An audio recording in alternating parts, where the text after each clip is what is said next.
Olá pessoal, na aula de hoje nós vamos aprender sobre reta, semirreta e segmento de reta. Vocês sabem a diferença entre elas? Vocês não estão lembrados ou não sabem? Então, não deixe de assistir essa aula que eu vou mostrar para vocês as diferenças. Para começar, vamos ver o que é uma reta. O que você imagina que é uma reta? É uma linha reta que não tem curva? Muito bem, realmente, a reta só se chama reta porque não tem curva. Uma reta é formada por infinitos pontos.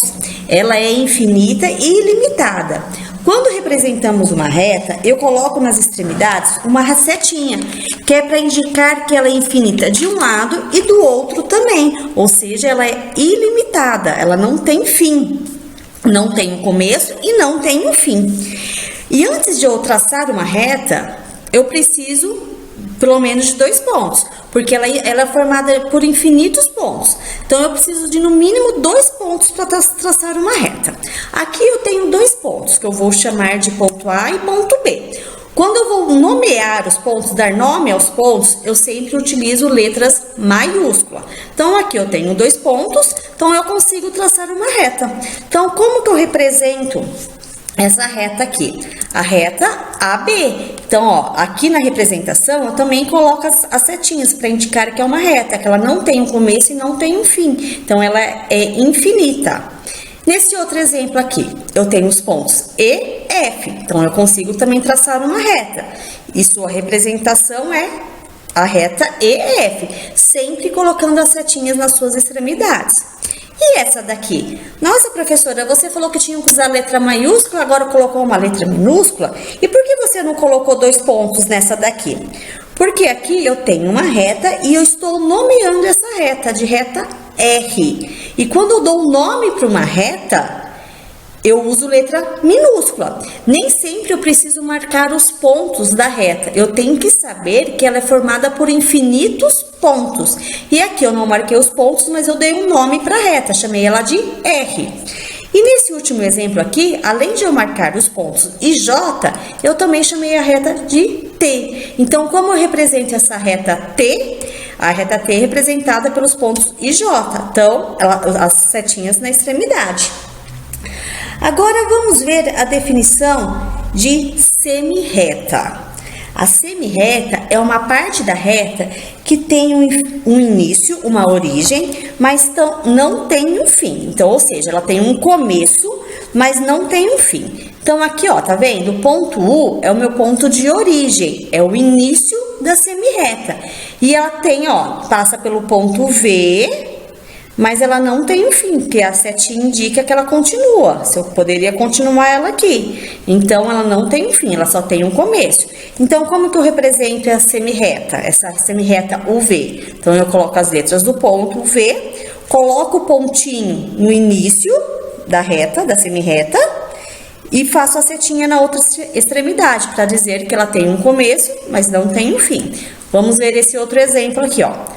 Ponto de origem, um ponto de início, o ponto O, passa pelo ponto A e ela continua. E a representação é semirreta OA. Como que eu sei que é semirreta? Pelo traçado aqui em cima, porque tem um ponto de origem, mas ela não tem o fim. Diferente da reta, que era a setinha nas 2 extremidades. Por isso que eu sei que é uma semirreta. E esse outro exemplo, ST. Tem a origem em S, passa pelo ponto T e continua. Agora, para terminar, nós vamos ver o segmento de reta. Então, vamos lembrar aqui que nós já vimos. A reta, ela é infinita, não tem um começo e não tem um fim. A semirreta, ela tem uma origem, tem um começo, mas não tem um fim. E o segmento de reta? O que ele é? Como que ele é? Vocês sabem? É isso mesmo, ele tem um começo e tem um fim. Ele é uma parte da reta delimitada entre 2 pontos. Então, ele está entre 2 pontos da reta, por isso que é um segmento de reta, porque é uma parte da reta. Então, o segmento de reta sempre terá 2 pontos. Porque aqui, ó, um de começo e um de fim. Esses 2 pontos são necessários para indicar o começo e indicar o final. Aqui o começo eu chamei de ponto P e o fim desse segmento de ponto Q. E como que eu represento? PQ com esse traçado em cima, ó, a bolinha de um ponto no começo e o ponto no fim. Então, PQ começa em P e termina em Q.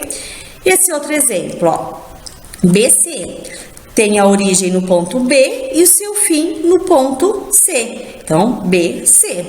E por fim, o RS, que começa no ponto R e termina no ponto S. Estão vendo a diferença? Reta não tem fim, não tem começo, não tem fim. Semi-reta tem um início, mas não tem um fim. E segmento de reta tem um início e tem um fim. Agora vamos pensar aqui, ó. Para pensar, eu tenho esse quadrado, ó, o quadrado com esses pontos A, B, C e D. Esses 4 pontos aqui, porque é um quadrado, né? Ele é formado por retas, semi-retas ou segmentos de retas? O que vocês acham aí? Pensem rapidinho aí. Isso mesmo, ele é formado por 4 segmentos de reta. E quais são esses segmentos de reta? São esses daqui, ó. O primeiro segmento, AB, que tem origem no ponto A e término no ponto B. O outro segmento, ó, é o BC, tem origem em B e término no C. O próximo segmento, ó, o terceiro segmento é o CD, tem origem em C e seu fim em D.